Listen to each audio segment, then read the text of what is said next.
Breaking news. అత్తను చంపిన కోడలు.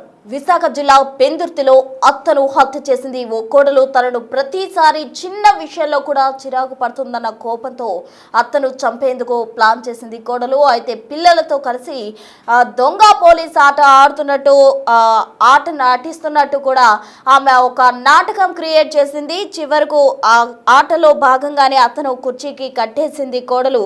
ఆ తర్వాత కళ్ళకు గంతలు కట్టి కదలకుండా చేసింది లలిత. అత్తపై పెట్రోల్ పోసి దేవుడి గదిలో ఉన్న దీపాన్ని అత్త మీదకు విసిరేసింది. దీంతో అత్తకు నిప్పు అంటుకొని ఆమె కాలిపోతున్న క్రమంలో అది ఒక యాక్సిడెంట్గా క్రియేట్ చేసింది. అగ్ని ప్రమాదంగా చిత్రీకరించింది కోడలు లలిత. అయితే పోలీసుల విచారణలో మాత్రం అసలు నిజాలు వెలుగులోకి వచ్చాయని చెప్పాలి. పెందుర్తి అప్పన్నపాలెంలో ఈ ఘటన వెలుగులోకి వచ్చింది. అత్త పిల్లలతో కలిసి దొంగ పోలీస్ ఆట లలిత ఆడించింది. ఆటలో భాగంగా అత్తను కుర్చీ కట్టేసి ఆ తర్వాత కళ్ళకు గంతలు కట్టి ఆమెపై పెట్రోల్ పోసింది. ఆ తర్వాత దీపాన్ని విసిరి నిప్పంటుకునేలా కోడలు చేసింది. చివరికి అగ్ని ప్రమాదంగా దీన్ని చిత్రీకరించినప్పటికీ కూడా పోలీసుల విచారణలో అసలు నిజాలు వెలుగులోకి వచ్చాయి. తనపై ప్రతిసారి చిరాకు పడుతుందనే కోపంతో సినీ ఫక్కీలో అతను కోడలు చంపిన ఘటన తాజాగా వెలుగు చూసింది. ఘటన పెందుర్తి జిల్లా అప్పన్నపాలెంలో వెలుగులోకి వచ్చిందనే చెప్పాలి. విశాఖ జిల్లా పెందుర్తిలో ఈ ఘటన సంచలనం రేపుతోంది. ఎవరైనా కూడా అత్తలు కోడలపై తరచుగా చిరాకు పడుతూనే ఉంటారు. అది క్యాజువల్గా. అయితే దాంతో ఆమె కోపాన్ని బాగా పెంచుకుంది. తన అత్త నిత్యం చిన్న చిన్న విషయాల్లో కూడా తనపై కోపడుతుంది, చిన్న విషయానికే చిరాకు పడుతుంది అన్న కోపం పెంచుకున్న కోడలు అత్తను చంపేందుకు ప్లాన్ చేసింది. ఏ విధంగా హత్య చేయాలి, ఎట్లా అత్తను లేకుండా చేయాలి అన్న క్రమంలో ఆలోచించి పిల్లలతో కలిసి దొంగ పోలీసు ఆట ఆడేలా చేసింది. ఆ తర్వాత ఆమెను ఆటలో భాగంగానే కుర్చీ కట్టేసి కళ్ళకు గంతలు కట్టి అనంతరం పెట్రోల్ పోసి ఆమెను తగులబెట్టింది. ఆ తర్వాత కూడా ఇది అగ్ని ప్రమాదంగా చిత్రీకరించింది కోడలు. అయితే పోలీసులు రంగప్రవేశం చేసిన అనంతరం పోలీసులు విచారణ చేశారు. ఆ విచారణలో సంచలన విషయాలు వెలుగులోకి వచ్చాయి. అసలు నిజాలు బయటపడ్డాయని చెప్పాలి. లలితే ఈ విధంగా ప్లాన్ చేసి అత్తను చంపి అనంతరం అది అగ్ని ప్రమాదంగా క్రియేట్ చేసిందంటూ కూడా పోలీసులు ప్రాథమిక అంచనాకు వచ్చారు. విశాఖ జిల్లా పెందుర్తిలో ఇది ఒక సంచలనం క్రియేట్ చేసింది అని చెప్పుకోవాలి. అత్తను హత్య చేసేందుకు కోడలు ప్లాన్ చేసిన తీరు అందరినీ ఆశ్చర్యానికి గురి చేసిందని చెప్పాలి. కేవలం అత్త నిత్యం చిన్న పనికి కూడా తను చిరాకు పడుతుంది అనే కోపంతో కోడలు ఈ విధంగా ప్లాన్ చేసి అత్తను హతమార్చింది. ఈ ఘటనతో స్థానికంగా ఉన్న ప్రజలు భయాందోళనకు గురవుతున్నారు. మరి అత్తల పట్ల కోడలు ఈ విధంగా బిహేవ్ చేస్తారా అన్న రీతిలో అత్తలు కూడా భయపడుతున్న పరిస్థితి. కేవలం చిరాకు పడుతుందన్న క్రమంలోనే ఆమెను హత్య చేసినట్టు కూడా పోలీసులు నిర్ధారించడం జరిగింది. దీనికి సంబంధించి తాజా అప్డేట్స్ అందించేందుకు మా ప్రతినిధి రాజు వైజాగ్ నుండి సిద్ధంగా ఉన్నారు. రాజు, చెప్పండి.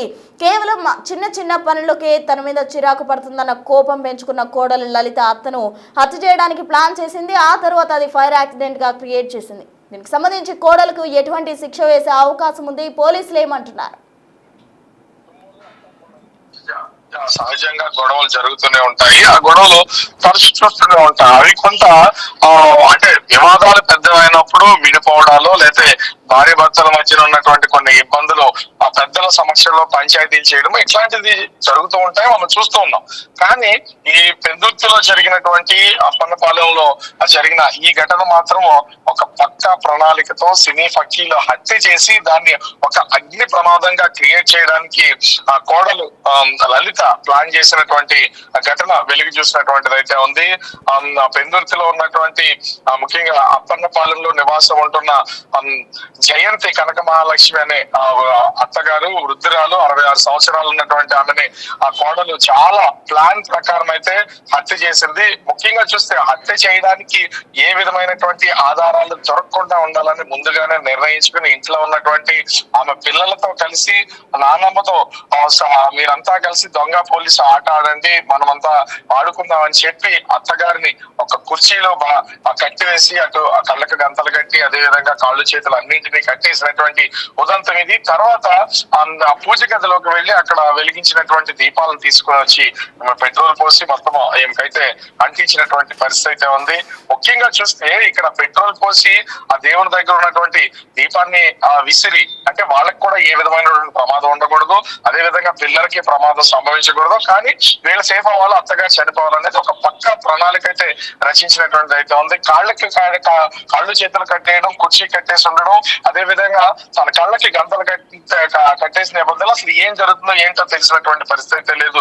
ఈ నేపథ్యంలోనే జయంతి కనక మహాలక్ష్మి మహాలక్ష్మిపై కోడలు తను పెట్రోల్ పోసి దీపాన్ని వెలిగించి విసిరేటువంటి నేపథ్యంలో మొత్తం అంతా కూడా అంటిగా శరీరం అంతా కూడా మంటలు వ్యాపించినటువంటిది అయితే ఉంది. సంఘటనా స్థలంలోనే అత్త చనిపోయినటువంటి పరిస్థితి అయితే ఉంది. అయితే కోడలు లలిత అత్యంత ప్లాండ్ గా ఈ హత్య చేసిన తర్వాత పోలీసులకు అగ్ని ప్రమాదంగా చిత్రీకరించే ప్రయత్నం అయితే చేసింది. అయితే పోలీసులు రావడం, మొత్తం అక్కడ సీన్ ఆఫ్ అఫెన్స్ అంతా కూడా చెక్ చేసి పోలీసులు అయితే కేసును దర్యాప్తు చేశారు. ఈ దర్యాప్తులో కోడలు లలిత అత్తగారిని హత్య చేయడానికి ఒక పక్కాగా ప్లాన్ చేసి ఇదంతా చేసిందని దీనిలో అయితే దర్యాప్తులో బయటపడినటువంటి పరిస్థితి కనిపిస్తుంది.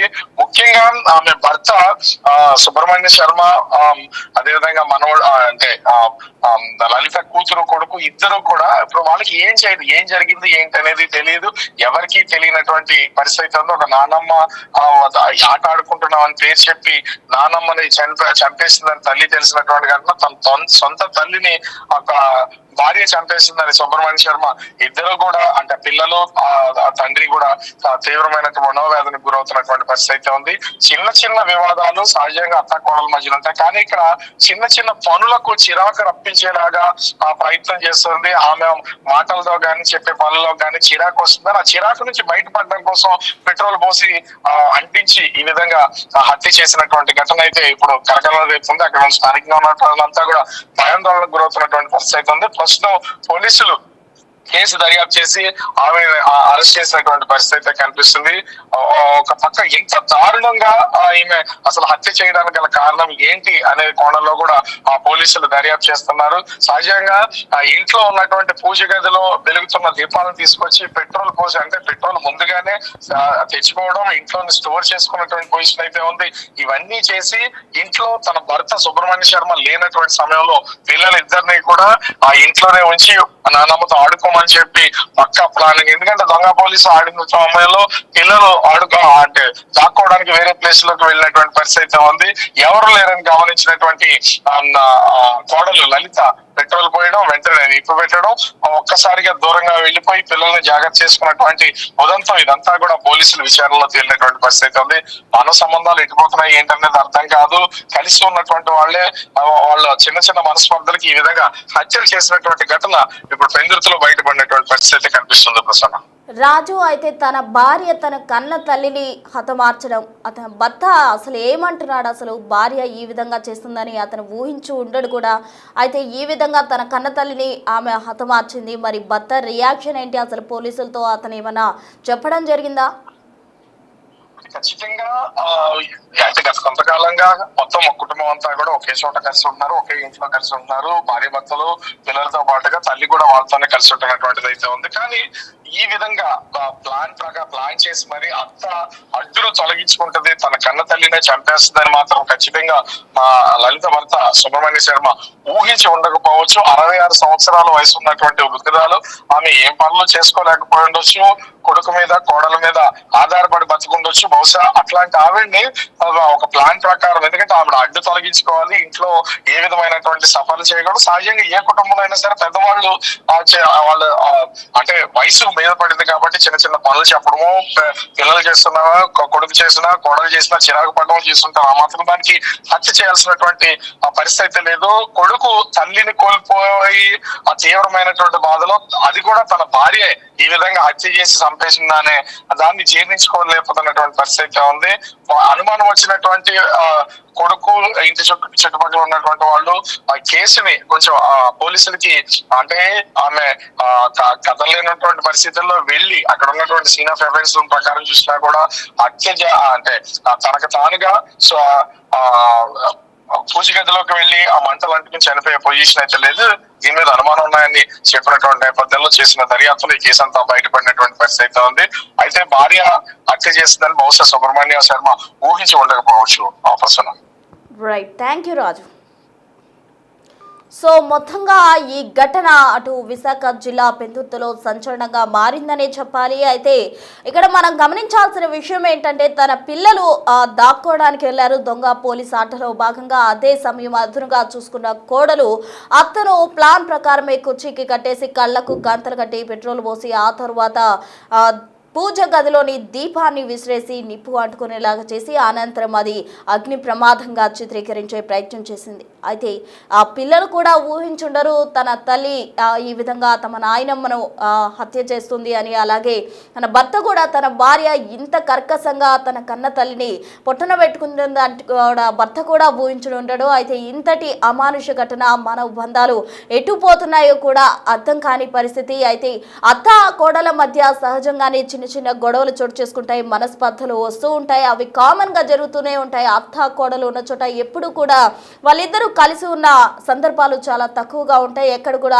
అత్త ఎడ్డం అంటే కోడలు తిడ్డం అన్న పరిస్థితి సాధారణంగా అందరి కుటుంబాల్లోనూ సాధారణంగానే ఉంటూ ఉంటుంది. అయితే ఇక్కడ అత్త ప్రతి చిన్న పనికి కూడా చిరాకు పడుతుంది అని లలిత తీవ్రమైన కోపాన్ని అత్త మీద పెంచుకుంది. అత్త అడ్డు తొలగించుకోవాలంటూ కూడా ఆమె డిసైడ్ అయిపోయి చివరకు అత్తని హతమార్చేందుకు కూడా వెనుకాడలేదు. ఇటువంటి ఘటన అందరినీ కూడా కలిసివేస్తుందని చెప్పుకోవాలి. స్థానికులు కూడా ఆశ్చర్యానికి గురవుతున్నారు. అందరి కుటుంబాల్లో కూడా అత్తల వేధింపులు ఉంటాయి, కోడలు ఇటు సర్దుకుపోతూ ఉంటారు. అయితే ఇవన్నీ కామన్ గా జరిగేవి. మానవ సంబంధాల కోసం ఒకరు ఎక్కువగా ఉన్నా కూడా ఇంకొకరు తగ్గిపోతూ ఉంటే కుటుంబ పరిస్థితులు సవ్యంగా సాగాయి. కానీ ఇక్కడ కోడలు మాత్రం దాన్ని ఒక కోపంగా ఆమె ఎక్కువగా కూడా ఒక రివెంజ్ గా తెచ్చుకొని ఎట్లయినా అత్త అడ్డు తొలగించుకోవాలనుకొని చివరకు అత్తను హత్య చేసింది. దీనికి సంబంధించి పోలీసులు కేసు నమోదు చేశారు. అటు దర్యాప్తు కూడా వేగవంతం చేశారు. పిల్లలు అయితే తమ నాయనమ్మ పోయినందుకు, అటు భర్త తన కన్న తల్లిని కోల్పోయినందుకు విలువెల్లాడుతున్న పరిస్థితి విశాఖ జిల్లా పెందుర్తిలో చోటు చేసుకుంది.